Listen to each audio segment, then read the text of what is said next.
एक ही तरह का पुलाव खाकर बोर हो गए हो तो एक बार इसे जरूर ट्राई करें। ये खाने में इतना टेस्टी होता है कि सब उंगलियां चाटते रह जाएंगे। यहाँ पर मैंने 1 कप छोले को रात भर पानी में भिगो के रखा है। इसे 10 से 12 घंटे तो भिगो के रखना ही पड़ता है। अब कुकर में भिगोए हुए छोले, एक तेज पत्ता, एक बड़ी इलायची, एक तज का टुकड़ा, 1 टीस्पून नमक, 3 कप पानी और pinch of baking soda add करके कुकर की हमें 5 से 6 विसल आने देनी है। आपके वहाँ के पानी की वजह से विसल ज्यादा कम हो सकती है। जब तक छोले कुक हो रहे हैं तब तक 1 कप बासमती राइस को हम अच्छे से वॉश करेंगे और फिर उसमें पीने का पानी ऐड करके आधे घंटे के लिए भिगो के रख लेना है। यहाँ पर कुकर भी ठंडा हो गया है तो छोले चेक कर लेते हैं। छोले अच्छे से पके होने चाहिए। अगर वो थोड़े भी कच्चे होंगे तो खाने में अच्छे नहीं लगेंगे। 1-2 सीटी ज्यादा लगाओ लेकिन छोले को अच्छे से कुक करो। अब एक पैन में 4 बड़े चम्मच ऑयल ऐड करके जब वो गर्म हो जाए उसमें थोड़े खड़े मसाले, जीरा, हींग, 3 चम्मच अदरक लहसुन का पेस्ट और 3 बड़ी प्याज को काट के ऐड करेंगे।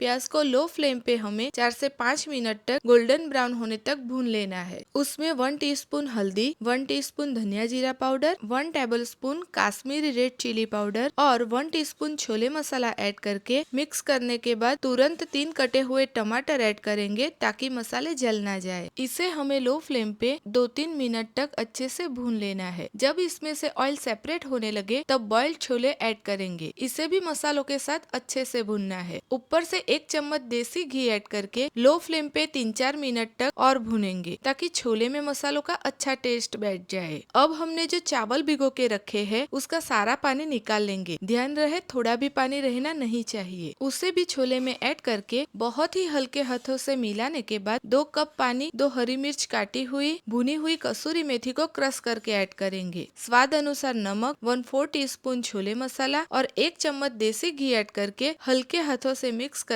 हमें इसे पहले तो मीडियम फ्लेम पे खुले में ही कुक करना है। जब तक इसका 80% पानी खत्म ना हो जाए हम इसे खुले में ही कुक करेंगे। ये करने में हमें 5 से 7 मिनट लग जाता है। फिर एक तवे पे ये कढ़ाई रखकर ढकने के बाद लो फ्लेम पे हमें इसे सारा पानी खत्म होने तक कुक कर लेना है। 5 मिनट बाद खोल के चेक कर लेते हैं। अभी थोड़ा पानी लग रहा है तो फिर से ढककर रख देंगे। अब लास्ट में आप देख सकते हो कि थोड़ा भी पानी नहीं बचा है और चावल को भी तोड़कर चेक किया तो वो अच्छे से कुक हो गए हैं। तवे पे रखने के बाद लगभग 10 से 15 मिनट में ये अच्छे से हो जाता है। अब लास्ट में हरा धनिया ऐड करके ढककर तवे पर से कढ़ाई को हटाकर साइड में 10 मिनट के लिए रख देंगे। मैंने इसके साथ खाने के लिए रायता बनाया है जो छोले पुलाव के साथ बहुत अच्छा लगता है। या ये कह लो कि रायते के बिना ये छोले पुलाव अधूरा है। अगर राइस की कुछ हटके रेसिपी बनानी हो तो इसे ट्राई करना तो बनता है और जो छोले लवर है उसको तो ये खा के मजा ही आ जाएगा। एंजॉय।